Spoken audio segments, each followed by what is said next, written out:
স্বাগত জানাচ্ছি আন্তর্জাতিক সংবাদে। আপনাদের সাথে আছি আমি সাদিয়াতুল আফরিন। প্রথমেই সংবাদ শিরোনাম।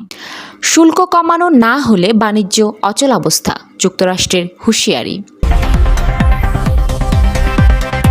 গাজা সিটিতে বড় ধরনের আক্রমণ শুরু করল ইসরায়েল। ইউরোপকে সতর্ক করল রাশিয়া। ভারতের সঙ্গে উৎপাদিত অস্ত্র ব্যবহার করেছে ইসরায়েল। যেখানেই থাকুন হামাস নেতারা রেহাই পাবে না, নেতানিয়াহুর হুঁশিয়ারি। ভারতে নারীদের মধ্যে ক্যান্সারের প্রকোপ বেশি, মৃত্যুহার বেশি পুরুষের। এবার বিস্তারিত। ভারত যুক্তরাষ্ট্রের কাছে সবকিছু বিক্রি করে তবে যুক্তরাষ্ট্রের কাছ থেকে ভুট্টাও কিনতে চায় না, এমনই মন্তব্য করেছেন মার্কিন বাণিজ্যমন্ত্রী হাওয়ার্ড লুটনিক। সতর্ক করে তিনি বলেছেন, শুল্ক না কমালে ভারতের জন্য যুক্তরাষ্ট্রের সঙ্গে ব্যবসা করা কঠিন হয়ে উঠবে।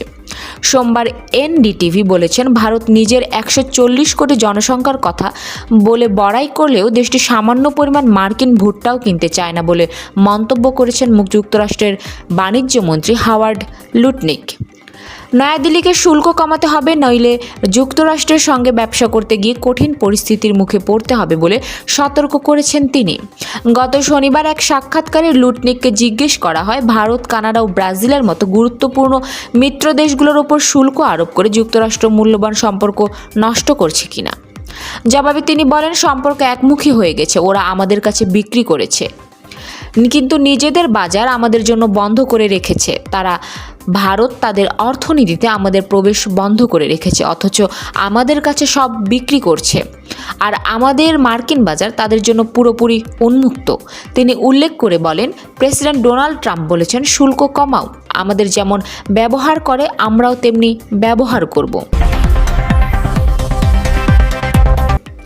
ইসরায়েলের প্রতিরক্ষা বাহিনী আইডিএফ গাজা সিটি এলাকার বড় ধরনের আক্রমণ শুরুর বিষয়টি নিশ্চিত করেছে। মঙ্গলবার 16 September the Times of Israel এক কর্মকর্তার বরাতে বিষয়টি জানায়। আইডিএফ জানিয়েছে, তারা গাজা সিটিতে হামাসের অবকাঠামো পুরোপুরি ধ্বংস করতে শুরু করেছে। এই অঞ্চলটি এ যাবৎকাল অন্যতম বড় ধরনের আক্রমণ। আইডিএফের আরবি ভাষার মুখপাত্র কর্নেল অভিচাই আদ্রাই এক্স এর একটি পোস্টে বলেছেন, গাজা সিটিকে একটি বিপজ্জনক যুদ্ধক্ষেত্র হিসেবে বিবেচনা করা হয়। এই এলাকায় অবস্থান করলে আপনি ঝুঁকির মধ্যে পড়তে পারেন। বেসামরিক লোকদের অবিলম্বে এলাকা থেকে সরিয়ে নেওয়ার এবং উপত্যকার দক্ষিণে ইসরায়েলি নির্ধারিত মানবিক অঞ্চলে যাওয়ার নির্দেশ দেওয়া হয়েছে। আদ্রাই বলেছেন, এখন পর্যন্ত শহরের আনুমানিক 10 লাখের বাসিন্দার 40% এর বেশি তাদের নিরাপত্তা এবং তাদের প্রিয়জনদের নিরাপত্তার জন্য শহর ছেড়ে চলে গেছে। গত রাতের আইডিএফের অনুমান অনুসারে এখন পর্যন্ত 3,50,000 এরও বেশি ফিলিস্তিনি গাজা সিটি ছেড়ে চলে গেছে। রাশিয়ার সম্পদ জব্দের চেষ্টা করলে পদক্ষেপ নেবে মস্কো। গত সোমবার ইউরোপীয় দেশগুলোকেই সতর্ক করেছে রাশিয়া। এই সতর্কবাণী এমন সময় উচ্চারিত হলো যখন ইউরোপীয় ইউনিয়ন ইউক্রেনকে সহায়তা করতে জব্দ রুশ সম্পদ থেকে $100 কোটি খরচ করার পরিকল্পনা করেছে। খবর রয়টার্স।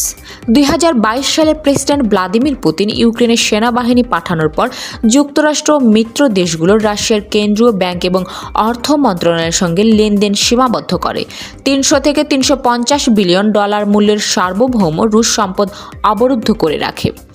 এগুলোতে প্রধানত ইউরোপীয়, যুক্তরাষ্ট্র এবং ব্রিটিশ সরকারি বন্ড রয়েছে। এগুলো ইউরোপিয়ান সিকিউরিটিজ ডিপোজিটরিতে রাখা ছিল। ইউরোপীয় কমিশনের প্রেসিডেন্ট উরসুলা ভন দের লেয়েনে চেয়েছেন ইউরোপীয় ইউনিয়ন ইউরোপ অবরুদ্ধ রুশ সম্পদ ব্যবহার করে রাশিয়ার বিরুদ্ধে ইউক্রেনের প্রতিরক্ষা খাতে অর্থায়ন করা হোক। পলিটিকো জানিয়েছেন, ইউরোপীয় কমিশন ইউরোপীয় কেন্দ্রীয় ব্যাংকের রাশিয়ার মালিকানাধীন মেয়াদ উত্তীর্ণ বন্ড থেকে মেয়াদ শেষে আসা নগদ আমানত ব্যবহার করে ইউক্রেনের জন্য ক্ষতিপূরণমূলক ঋণ দেওয়ার ধারণার কথা ভাবছে। গাজায় ফিলিস্তিনিদের হত্যায় কৃত্রিম বুদ্ধিমত্তা এআই পরিচালিত স্বয়ংক্রিয় আগ্নেয়াস্ত্র ব্যবহার করেছে ইসরায়েল। এসব অস্ত্র যৌথভাবে তৈরি করেছে ইসরায়েল ওয়েপন্স ইন্ডাস্ট্রি ও ভারতের Adani defence and aerospace. Middle east আইয়ের অনুসন্ধানী প্রতিবেদনে বিষয়টি উঠে এসেছে। প্রতিবেদনটি 2024 সালের 20 নভেম্বর প্রকাশিত হয়। ফিলিস্তিনি ছিটমহল গাজা 2023 সালের 7 অক্টোবর থেকে চালানো ভয়াবহ অভিযানে ইসরায়েলি সেনারা ব্যবহার করছে আরবেল নামক নতুন এক কৃত্রিম বুদ্ধিমত্তা বা এআই চালিত অস্ত্র ব্যবস্থা। প্রতিরক্ষা বিশ্লেষক ও বিভিন্ন সংবাদ মাধ্যম বলছে এই অস্ত্রকে বলা হচ্ছে অপারেটর প্রাণঘাতী ক্ষমতা ব্যবহারের পরও বেঁচে থাকার সম্ভাবনা বহুগুণ বাড়ায় এমন বিপ্লবী প্রযুক্তি। এ প্রযুক্তি এটি টভর, কারমেল ও নেগেভের মতো স্বয়ংক্রিয় আগ্নেয়াস্ত্রকে এমন এক সিস্টেমের রূপ দেয় যেখানে অ্যালগরিদমের সাহায্যে লক্ষ্যভেদ আরও নির্ভুল ও কার্যকর হয়। ভারতের প্রতিরক্ষা বিশ্লেষক গিরিশ লিঙ্গান্না বলেছেন, আরবেল আধুনিক যন্ত্র এআই এর ক্রমবর্ধমান ভূমিকা দেখায়, তবে এর প্রাণঘাতী ক্ষমতা ও অপব্যবহারের ঝুঁকি নৈতিক দিক থেকে ভয়াবহ। ফিলিস্তিনিকে কিভাবে ইসরায়েলের অস্ত্র পরীক্ষাগার হিসেবে ব্যবহার করেছে তা নিয়ে দ্য প্যালেস্টাইন ল্যাবরেটরি বইয়ের লেখক সাংবাদিক অ্যান্টনি লোয়েনস্টাইন বলেন যে গাজায় সাধারণ মানুষকে লক্ষ্য করাই ছিল উদ্দেশ্য, হামাসকে নয়। আমি সরাসরি ভুক্তভোগীদের সঙ্গে কথা বলেছি, এটি ভয়াবহ বলেন তিনি। কাতারে গত সপ্তাহে হামলা চালানোর পর ফিলিস্তিনি স্বাধীনতাকামী সশস্ত্র সংগঠন হামাসের নেতাদের উপর আবারও হামলার আশঙ্কা উড়িয়ে দেননি ইসরায়েলের প্রধানমন্ত্রী বেনিয়ামিন নেতানিয়াহু। তিনি বলেছেন, যেখানেই থাকুন না কেন তারা রেহাই পাবে না। জেরুজালেমে গতকাল সোমবার এক সংবাদ সম্মেলনে ইসরায়েলি প্রধানমন্ত্রী একথা বলেন। এ সময় তারা পাশে ছিলেন ইসরায়েলের সফররত যুক্তরাষ্ট্রের পররাষ্ট্রমন্ত্রী মার্কো রুবিও। যুক্তরাষ্ট্রের পররাষ্ট্রমন্ত্রীকে পাশে নিয়ে ইসরায়েলের প্রধানমন্ত্রী মন্তব্য করেন, প্রতিটি দেশের নিজস্ব সীমানার বাইরে আত্মরক্ষার অধিকার রয়েছে। কাতারে হামাস নেতাদের ওপর ইসরায়েলি হামলার ঘটনার আন্তর্জাতিক অঙ্গনে ব্যাপক ক্ষোভের জন্ম দিয়েছে। সেই সঙ্গে মধ্যপ্রাচ্যে ঘনিষ্ঠ মিত্রদেশ কাতারের মাটিতে এমন হামলার নিন্দা জানিয়েছেন যুক্তরাষ্ট্রের প্রেসিডেন্ট ডোনাল্ড ট্রাম্পও। হামাসের দেওয়া তথ্য অনুযায়ী হামলায় 6 জন নিহত হলেও সংগঠনটির নেতারা বেঁচে গেছেন। নেতানিয়াহু এমন এক সময় এ মন্তব্য করলেন যার একদিন আগে ডোনাল্ড ট্রাম্প কাতারকে আশ্বস্ত করেছেন যে দেশটিতে আর এমন ঘটনা ঘটবে না। কাতারে হামলার পেছনে যুক্তরাষ্ট্র সম্পৃক্ত ছিল কিনা এমন প্রশ্নের জবাবে নেতানিয়াহু সাংবাদিকদের বলেন, আমরা নিজেরাই হামলা করেছি। ভারতে ক্যান্সারের ক্ষেত্রে এক অদ্ভুত বৈপরীত্য দেখা গেছে। ক্যান্সার আক্রান্ত রোগীদের মধ্যে নারীর সংখ্যা বেশি হলেও মৃত্যুর হার পুরুষদের মধ্যে বেশি। দেশের সবশেষ ক্যান্সার রেজিস্ট্রির তথ্য অনুযায়ী নতুন শনাক্ত হওয়া রোগীদের অর্ধেকেরই বেশি নারী, তবে মৃত্যুর সংখ্যার দিক থেকে পুরুষরা এগিয়ে। খবর বিবিসি। বিশ্বব্যাপী চিত্র কিন্তু ভিন্ন। 2022 সালে গড়ে প্রতি লাখ মানুষের মধ্যে 197 জন ক্যান্সারে আক্রান্ত হয়েছেন। সেই বছর বিশ্বজুড়ে প্রায় 2 কোটি ক্যান্সার রোগী শনাক্ত হয়, যার মধ্যে পুরুষ 1 কোটি 3 লাখ আর নারী 97 লাখ। বিশ্ব স্বাস্থ্য সংস্থার তথ্য অনুযায়ী ধনী দেশগুলোয় প্রতি 12 জন নারীর মধ্যে একজন জীবদ্দশায় স্তন ক্যান্সারে আক্রান্ত হন, আর প্রতি 71 জনে একজন মারা যান।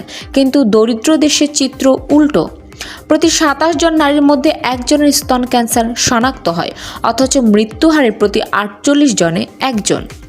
ভারতের নারীদের মধ্যে সবচেয়ে বেশি দেখা যায় স্তন, জরায়ুমুখ ও ডিম্বাশয়ের ক্যান্সার।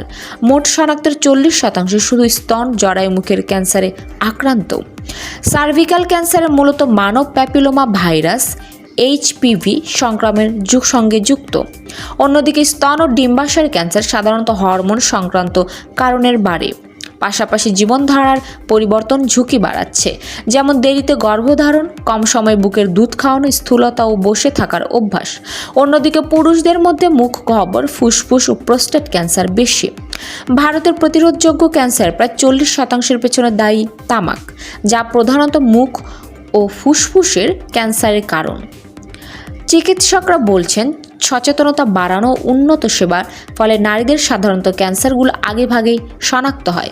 যেহেতু এসব ক্যান্সারের ল্যাটেন্সি পিরিয়ড বা সুপ্ত পর্যায় দীর্ঘ, তাই সঠিক সময়ে চিকিৎসা পেলেও সুস্থ হওয়ার সম্ভাবনা অনেক বেশি। ফলে নারীদের মৃত্যুহার তুলনামূলকভাবে কম। কিন্তু পুরুষদের অবস্থা ভিন্ন। তাদের ক্যান্সার মূলত জীবনধারার সঙ্গে যুক্ত। তামাক ও অ্যালকোহল ফুসফুস ও মুখ গহ্বরে ক্যান্সারের প্রধান কারণ। এগুলো আক্রমণাত্মক, দ্রুত ছড়িয়ে পড়ে এবং চিকিৎসায় ভালো সাড়া দেয় না। এছাড়া পুরুষরা সচরাচর প্রতিরোধমূলক পরীক্ষা বা নিয়মিত চেক আপে যান না। অনেকের সময় তার উপসর্গ থাকলেও দেরিতে চিকিৎসা নেন, ফলে মৃত্যুহার বেড়ে যায়।